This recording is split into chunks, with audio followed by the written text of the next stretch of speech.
BJP की तो अपनी फूट ही दूर नहीं हो रही है। सभी नेताओं में फूट पड़ी हुई है। सभी के जहन में एक ही सवाल है कि अगर नायब सिंह सैनी अगर संदीप सैनी को फोन करते हैं कि संदीप सैनी जी आप बैठ जाइए और पार्टी के प्रत्याशी को जीतने दीजिए। सीएम साहब से तो हमारी लगातार बात होती रहती है। आज से नहीं, जब से वो राज्य मंत्री थे, उसके बाद प्रदेश अपने एमपी थे, उसके बाद प्रदेश अध्यक्ष बने, सीएम बने, बातें तो उनसे लगातार होती रहती हैं। लेकिन वो इस मैटर में मेरे को लगता है इंटरफेयर करेंगे, क्योंकि ये लोकल चुनाव है, इसमें वो ज्यादा इंटरफेयर नहीं करेंगे। देखिए जेपी भाई जो आज कह रहे हैं अभी हम 2 करोड़ लगाएंगे, 3 करोड़ लगाएंगे, वही लोग कल को 100 करोड़ कमाएंगे, 200 करोड़ कमाएंगे।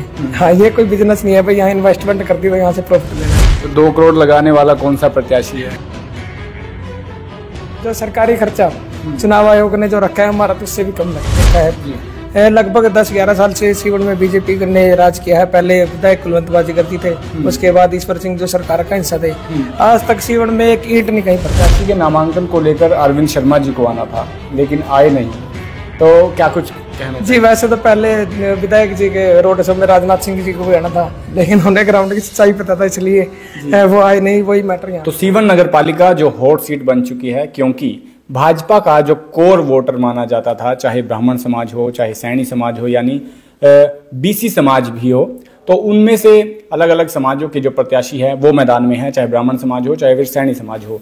लेकिन भाजपा की क्या कुछ स्थिति है वो भी बातचीत करेंगे। कैमरे पर जिस शख्सियत को देख रहे हैं वो शख्सियत है संदीप सैनी, जिन्होंने पहले ही दिन दोनों ही जो प्रत्याशी मैदान में थे उनके सियासी समीकरण बिगाड़ दिए थे। भाजपा भी अभी टेंशन के दौर में जारी है। फिलहाल सीधा संदीप सैनी से बातचीत करेंगे कि क्या कुछ रणनीति है और बड़े राजनीतिक दल के सामने एक चट्टान बनकर किस तरीके से खड़े हैं। सीधी बातचीत कर लेते हैं। सर बहुत बहुत स्वागत है जेपीटीवी। जी नमस्कार, मैं आपका और आपके चैनल का यहाँ अपने कार्यालय में पहुँचने पर बहुत बहुत स्वागत करता हूँ और आपका धन्यवाद करता हूँ। जी सैनी साहब, बड़े राजनीतिक दल सामने हैं, या फिर यूं कहे कि टिकट पे तो भारतीय जनता पार्टी का प्रत्याशी सामने है, सत्ताधारी पार्टी है, तो सत्ता से टकराना और सामने चुनाव लड़ना, कहीं डर का और शिकस्त का माहौल? जी जेपी भाई, जो असली टिकट होती है वो जनता की टिकट होती है। जी बिल्कुल। और जनता की टिकट मेरे पास है। 36 बिरादरी ने, सर्व समाज ने मुझे ये टिकट देकर भेजी है और मुझे पूरा विश्वास है कि जीत हासिल होगी। तो सामने जो प्रत्याशी है वो लंबे समय से तैयारी कर रहे थे। मैं बात करता हूँ रिक्की गोयल, जो उनकी धर्मपत्नी है, संयम गुप्ता, वो भी मैदान में है। भाजपा की प्रत्याशी शैली मुंजाल भी मैदान में है। तो सियासी समीकरण क्या कुछ मानते हैं? सुदर्शन शर्मा की धर्मपत्नी भी मैदान में है। लंबे समय से सिर्फ चुनावों की तैयारी चल रही थी। आप जनता से जाकर पूछ सकते हैं, आप ग्राउंड में गए हुए हैं कि आज तक जितने भी कैंडिडेट हैं, कोई भी किसी के सुख में नहीं गए, दुख में नहीं गए। कहीं मान लो धार्मिक कार्यक्रम है या कोई गैर राजनीतिक जितने भी कार्यक्रम थे, वहां कोई शामिल नहीं हुआ जाके। जनता भी इन चीजों को समझती है कि अब चुनाव आ गए तो अब मान लो सारे चुनाव लड़ने के लिए आगे आ गए, लेकिन जनता के बीच में कभी कोई नहीं रहा। तो यानी वो लोग चुनावी मौसम में आए हैं? जी सभी चुनावी मौसम में आए हैं। और हम लगातार, मान लो आज मेरी 30 साल की उम्र है, 10-15 सालों से हम ग्राउंड में लोगों के साथ खड़े हैं। तो ये चीज का फायदा आप लोगों को? जी लोगों का बहुत प्यार मिल रहा है। तो कहाँ पर देखते हैं कि चुनावी माहौल लगातार गर्माता हुआ दिखाई दे रहा है, और सुनने में ये आया कि भारतीय जनता पार्टी के कुछ नेता आपसी? जी मान लो बीजेपी की तो अपनी फूट ही दूर नहीं हो रही है। सभी नेताओं में फूट पड़ी हुई है। और रही बीजेपी की बात, आप सीवन में घूमे हो, आपने देखा है लगभग 10-11 साल से सीवन में बीजेपी ने राज किया है। पहले विधायक कुलवंत बाजीगर थे, उसके बाद ईश्वर सिंह जो सरकार का हिस्सा थे। आज तक सीवन में एक ईंट नहीं कहीं पर लगी। वो कहीं ये दिखा दे भी हमने सीवन में यहाँ एक ईंट लगाई है। तो मान लो आप किन मुद्दों पर वो चुनाव लड़ रहे हैं। तो यानी टिकट तो थमा दी गई है, लेकिन मुद्दा कहाँ से थमाए? हाँ, मुद्दे ज्यों के त्यों है। जो मान लो 10-15 साल पहले सीवन में समस्याएं थी, वो आज ज्यों की त्यों बनी हुई है। मुख्य समस्या क्या देखते हैं? मुख्य समस्या जो मान लो सरकार ने सीवरेज महाग्राम के अंतर्गत जो सीवरेज की व्यवस्था करनी थी, सीवरेज के नाम पे सीवन की सभी गलियों को, सभी नालियों को उखाड़ा गया। उखाड़ तो दिया, लेकिन उसके बाद बनाया नहीं गया। और सीवरेज मुझे नहीं लगता कि स्टार्ट भी होगा। हाँ, तो सीवरेज की सबसे बड़ी समस्या है। उसके बाद गलियों की समस्या है। किसी भी गली में मान लो आप चले जाओ, कोई भी ठीक तरीके से नहीं बनाई हुई, कोई नाली नहीं है। उसके बाद आप सीवन में देख सकते हो, लड़कियों के लिए कॉलेज नहीं है, कोई बस स्टैंड नहीं है, कोई अच्छा अस्पताल नहीं है। आप सरकारी अस्पताल में जाके देखो, बहुत ही बुरा हाल है। सोसाइटी बैंक की बिल्डिंग देख लो। यहाँ से आप मान लो छोटे छोटे गांवों में आपने देखा होगा, थानों की बिल्डिंग भी बहुत बढ़िया। हमारा थाना जाके आप देखो, लगभग 50 साल पीछे है। जी तो जितने भी मान लो सरकारी कार्यालय है या कोई भी है, मान लो लगभग 50 साल पीछे हैं।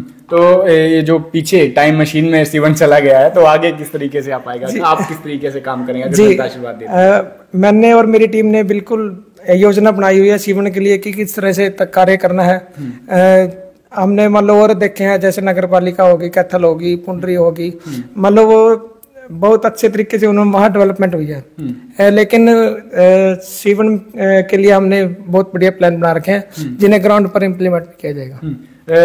भाजपा प्रत्याशी के नामांकन को लेकर अरविंद शर्मा जी को आना था, लेकिन आए नहीं, तो क्या कुछ कहना जी? वैसे तो पहले विधायक जी के रोड शो में राजनाथ सिंह जी को भी आना था, लेकिन उन्हें ग्राउंड की सच्चाई पता था, इसलिए वो आए नहीं। वही मैटर यहाँ पे भी है। तो यहाँ पर भी वही मैटर हो सकता है जी।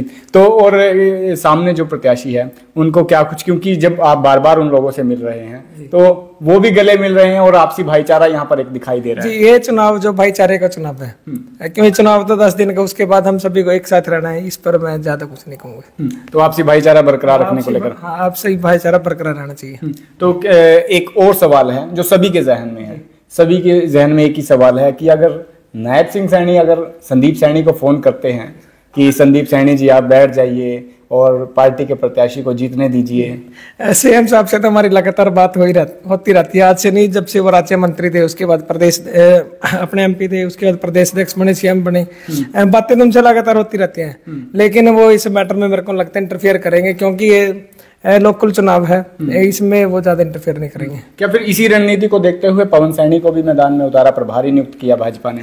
नहीं, उनका कोई ज्यादा फर्क नहीं पड़ेगा। पवन सैनी का कोई ज्यादा फर्क नहीं पड़ेगा जी। तो उनका भी फोन वगैरह आया होगा? फोन वगैरह तो आती रहती है, लेकिन जो मुझे लड़ाने का निर्णय सीवन की 36 बिरादरी का है। मैंने मेरा कोई निर्णय नहीं था, समाज के मान लो 36 बिरादरी ने मुझे खड़ा किया है।